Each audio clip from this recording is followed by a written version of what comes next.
The small town of Ravensville sits quietly in the shadow of looming pine forests, its streets lined with weathered houses and the distant echo of church bells.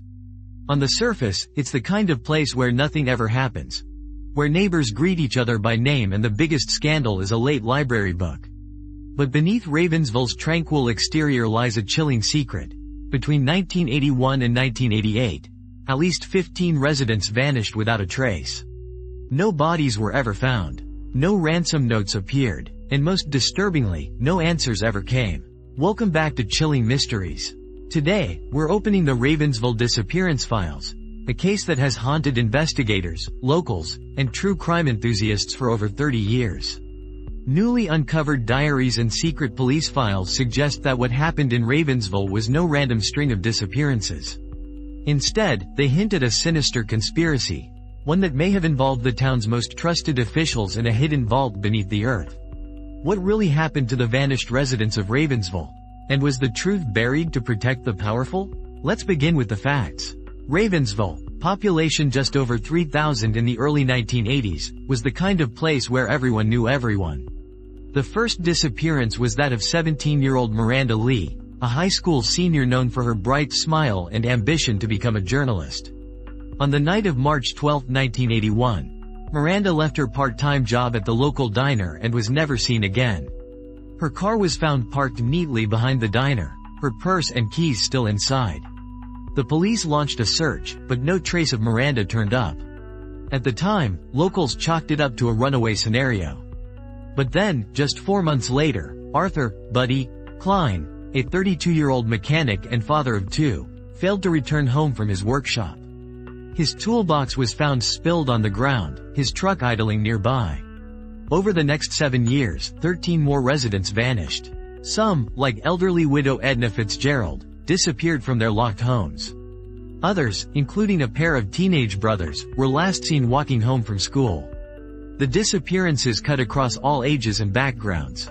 There were no ransom demands, no calls for money, no signs of struggle. Ravensville's sheriff at the time, Eli Turner, told reporters, "We're dealing with something we can't explain. These folks are just gone." By 1988, fear gripped the town. Parents walked their children to school. Doors were double locked at night. Rumors spread about a serial abductor, or worse, a cult operating in the nearby woods. The media descended, but with no bodies and no evidence, the story faded from the national spotlight. For Ravensville, though, the nightmare never ended. Decades later, the case might have remained buried, if not for the discovery of a battered suitcase in the attic of the now abandoned Klein residence. Inside were diaries, letters, and, most troubling, copies of police memos never released to the public. The suitcase was found by urban explorers in 2019, who turned the evidence over to the state police. What followed was a slow, painstaking investigation into the secrets of Ravensville. The diaries, written by Buddy Klein's wife, Susan, chronicled the years before and after his disappearance. She describes strange, anonymous phone calls, cars parked outside her house late at night, and, most chillingly, her growing suspicion that some of the town's leaders knew more than they were saying. One entry, dated 6 months after Buddy vanished, reads, "He came to me in my dreams again. He said I should look beneath the church. That's where the answers are. But no one will listen to me, not the sheriff, not the pastor. They all tell me to let it go." Susan's diaries also mention a vault beneath the old Ravensville Methodist Church, a building that, by the late 1980s, had fallen into disrepair and was eventually condemned. The reference to a vault might have been dismissed as the ravings of a grieving widow, if not for the police memos found alongside her writing. One memo, marked "confidential," details a tip received in 1986 by Deputy Carla Morse. An anonymous caller claimed to have seen a group of men carrying something large and wrapped in canvas into the church basement late at night. The caller gave no names, and when Morse arrived to investigate, she was met by the church's pastor and 2 town council members, who insisted she was trespassing and ordered her to leave. The memo ends with a chilling note from Morse. "Something is wrong here. I feel like I'm being watched. We'll pursue this further." But as the files show, Deputy Morse was transferred out of Ravensville within months. Her replacement, a rookie officer, appears to have closed the investigation into the church vault, listing it as unsubstantiated. What was in the church basement? And why was the investigation shut down so abruptly? To answer these questions, we need to look at Ravensville's history, a town that, for decades, was run by a tight-knit group of local officials, many of whom were related by blood or marriage. The town council, the sheriff, the pastor, all were part of a social circle that controlled everything from zoning laws to school funding. In the years after the disappearances, whispers began that the town's elite were hiding something. A few brave souls tried to speak out. In 1992, a retired teacher named Helen Probst wrote a letter to the state attorney general, claiming that several missing residents had confided in her about threats from local leaders. Probst's letter vanished into bureaucratic limbo, never acknowledged by authorities. But the rumors persisted. Some residents believed the church basement housed a secret meeting room, used for rituals or illicit business. Others pointed to the Old Town Vault, an underground chamber built in the 1920s to store records and valuables during Prohibition. The vault was sealed off in the 1950s after a series of mysterious accidents.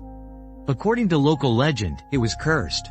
In 2020, a team of independent investigators, led by journalist Aaron Liscombe, returned to Ravensville to search for answers. They obtained permission to access the condemned church and, after months of negotiations, were allowed to break ground in the basement. What they found stunned even the most skeptical locals. Behind a crumbling wall of concrete blocks, the team discovered a rusted steel door leading to a narrow staircase. At the bottom, a small, windowless room lined with rotting wooden crates and moldy ledgers.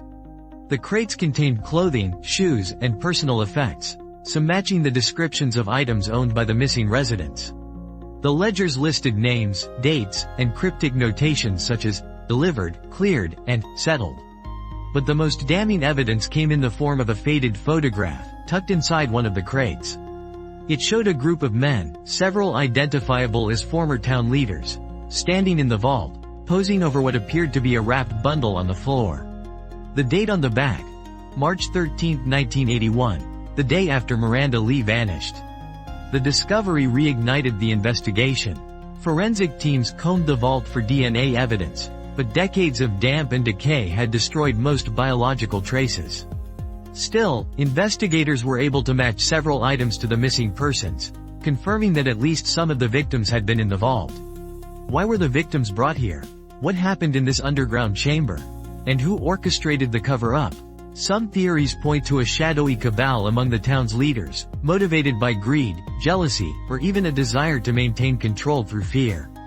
Others believe the disappearances were the work of a single individual, with the town's elite protecting their own out of loyalty or blackmail. The truth, as always, is elusive. One of the most disturbing revelations from the newly discovered files involves a series of payments made to the families of the missing, small amounts of cash, delivered in unmarked envelopes, with notes urging recipients to move on and let the past be. Several recipients later reported being followed or threatened when they refused to drop their inquiries. For decades, the official line from Ravensville authorities was that the disappearances were unrelated, a tragic coincidence, perhaps involving runaways or accidents in the dense surrounding forest. But the evidence uncovered in the vault, combined with the diaries and police memos, paints a different picture, a deliberate pattern, orchestrated and concealed. The story doesn't end there. In 2021, a former town council member, now in his 80s and suffering from dementia, gave a rambling confession to his nurse. He spoke of the meetings in the dark, the punishments for those who asked too many questions, and the deals that bought silence. The nurse recorded the confession, which was later authenticated by voice experts.